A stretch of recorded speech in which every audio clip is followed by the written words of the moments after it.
নমস্কাৰ 24 লাইভ চাই থকাৰ বাবে ধন্যবাদ। এই মুহূৰ্তত লৈ আহিছো এটা অতিকৈ গুৰুত্বপূৰ্ণ বাতৰি। একশন মোডত এবাৰ নতুন আৰক্ষী আয়ুক্ত পাৰ্থ সাৰথী মহন্ত।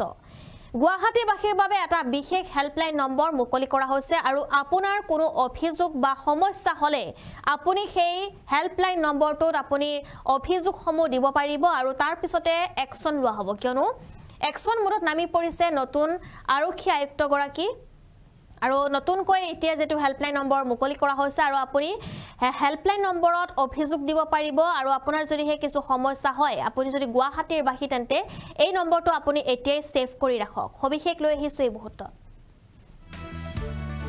মহানগৰবাসীৰ বাবে মুকলি কৰা হৈছে হেল্পলাইন নম্বৰ। হেল্পলাইন নম্বৰ মুকলি কৰা হৈছে মহানগৰীৰ বাবে। যিকোনো ওজৰ আপত্তি থাকিলে দিব পাৰিব আপুনি অভিযোগ। আৰু অপৰাধ নিৰ্মূলৰ বাবে মুকলি কৰা হৈছে এই নম্বৰ। অপৰাধ নিৰ্মূলৰ বাবে মুকলি কৰা হৈছে এই বিশেষ ফোন নম্বৰ। WhatsApp নম্বৰ যোগে দিব পাৰিব অভিযোগ। আপুনি WhatsApp নম্বৰ যোগে অভিযোগ দিব পাৰিব। নম্বৰটো হৈছে 6026900651।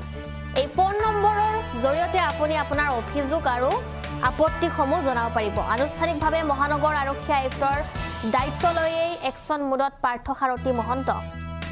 আৰু পাৰ্থ সাৰথী মহন্তই এই বিশেষ ফোন নম্বৰটো সকলোৰে বাবে প্ৰেৰণ কৰিছে, যেহেতু গুৱাহাটী মহানগৰীত বহুত বিভিন্ন ধৰণৰ অপৰাধমূলক ঘটনা সংঘটিত হৈ থাকে আৰু সেই সন্দৰ্ভত এনেদৰে এতিয়া এটা হেল্পলাইন নম্বৰ দিয়া হৈছে। আজি আনুষ্ঠানিকভাৱে আৰক্ষী আয়ুক্ত হিচাপে দায়িত্ব গ্ৰহণ কৰিলে পাৰ্থ সাৰথী মহন্তই। নতুন দায়িত্ব লৈ গুৱাহাটীবাসী ৰাজ্যলৈ নতুন হেল্পলাইন নম্বৰ মুকলি কৰা হৈছে। ওজৰ আপত্তি তথা সমস্যাৰ বিষয়ে হোৱাটছএপ কৰিব পাৰিব মহানগৰবাসীয়ে। 6026900651 নম্বৰ যোগে সকলোৱে দৰ্শাব পাৰিব অভাৱ আৰু অভিযোগ। আৰু 24/7 সক্ৰিয় হৈ থাকিব এই WhatsApp নম্বৰ। গুৱাহাটীত অপৰাধৰ হাৰ যেহেতু বহু বেছি আৰু অপৰাধ নিয়ন্ত্ৰণৰ বাবে এই বিশেষ সিদ্ধান্ত লোৱা হৈছে। গুৱাহাটীবাসীৰ প্ৰতিটো মুহূৰ্তত সমৰ্থন লাগিব মহানগৰ আৰক্ষীক, এনেদৰে তেওঁ মন্তব্য কৰিছে। তেওঁ লগতে উল্লেখ কৰিছে যে চেইন চুৰি, মোবাইল চুৰি, চাইবাৰ চক্ৰ উৎখাত কৰাৰ বাবে আমি চেষ্টা কৰিম আৰু 31 ডিচেম্বৰ দিনা সুৰাপান কৰি গাড়ী চলাবলৈ মানা কৰা হৈছিল আৰু সেই আহ্বান মানিছিলে গুৱাহাটীৰ বাসীয়ে। আৰু 31 ডিচেম্বৰ দিনা গুৱাহাটীত কেৱল 90টাকৈ এনে ধৰণৰ ঘটনা সংঘটিত হৈছে। গতিকে ৰাইজৰ সহযোগ অবিহনে যিকোনো কাম সম্ভৱ নহয় বুলি উল্লেখ কৰিছে আয়ুক্তগৰাকীয়ে। এই মুহূৰ্তত তেওঁৰ সেই মন্তব্য শুনাবলৈ চেষ্টা কৰিম। এটা WhatsApp নম্বৰো আমি আপোনালোকৰ যোগেদি আমি আজি মুকলি কৰিম। সেই নম্বৰটো হৈছে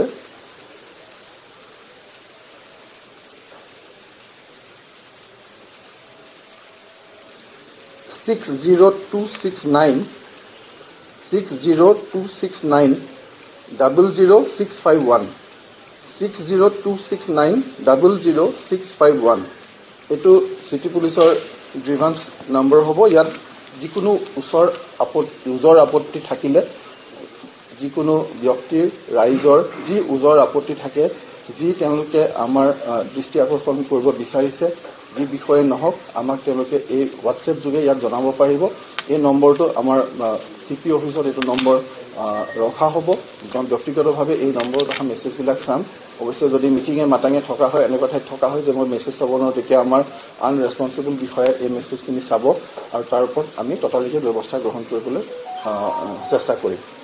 গতিকে আমাৰ মূল লক্ষ্য হ'ল যে অপৰাধ নিয়ন্ত্ৰণ কৰা আৰু ৰাইজৰ সহায় সহযোগিতা লৈ সেই অপৰাধ নিয়ন্ত্ৰণৰ ক্ষেত্ৰত আগবাঢ়িছে।